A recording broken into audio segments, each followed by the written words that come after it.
我这只鸡他妈没这么弄贼了，你演嘛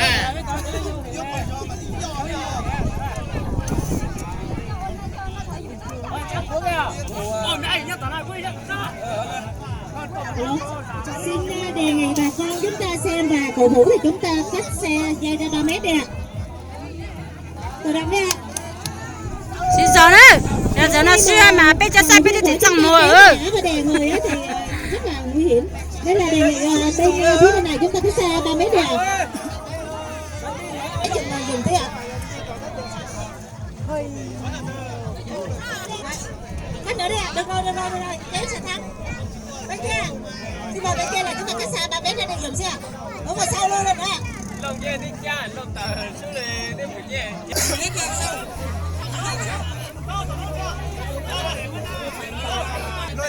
Đề nghị bà con chúng ta lùi hết ra phía sau 3 mét.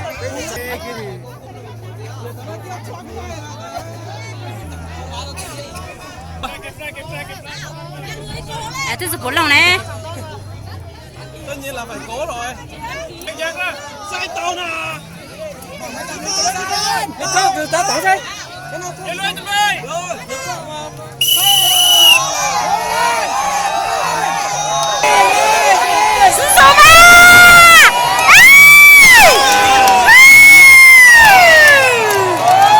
Chúng ta đừng lùi ra phía sau đi ạ.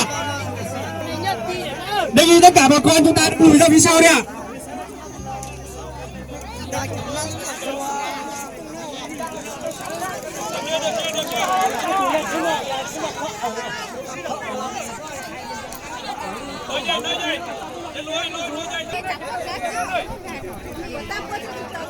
Được chưa? Sơn được chưa? Chưa có à? Đi sao? Sư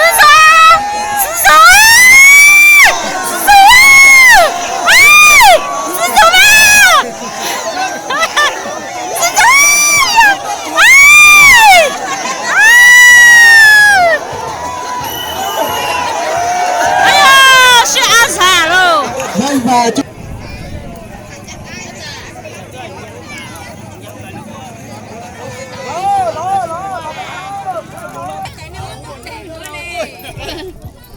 đề nghị bà con là chúng ta cái trận đây là trận chung kết, xin đề nghị bà con chúng ta cách xe lại.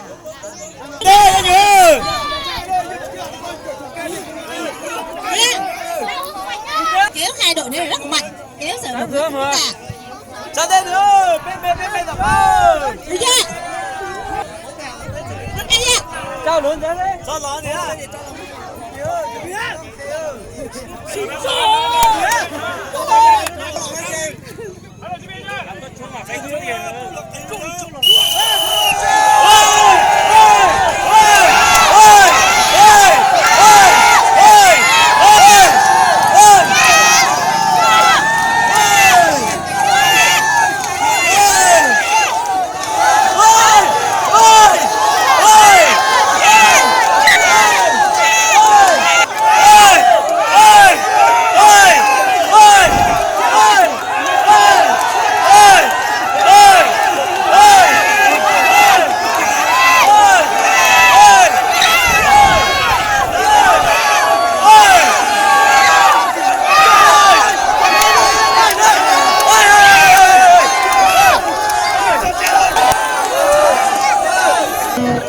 hai đội cho nhau.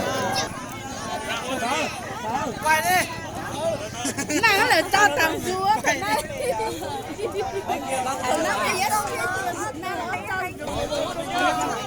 Được chưa? Về tí. Quá rồi hả? Đâu được chưa? Được chưa? Rồi.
xin nói là một trận chung kết rất là hay.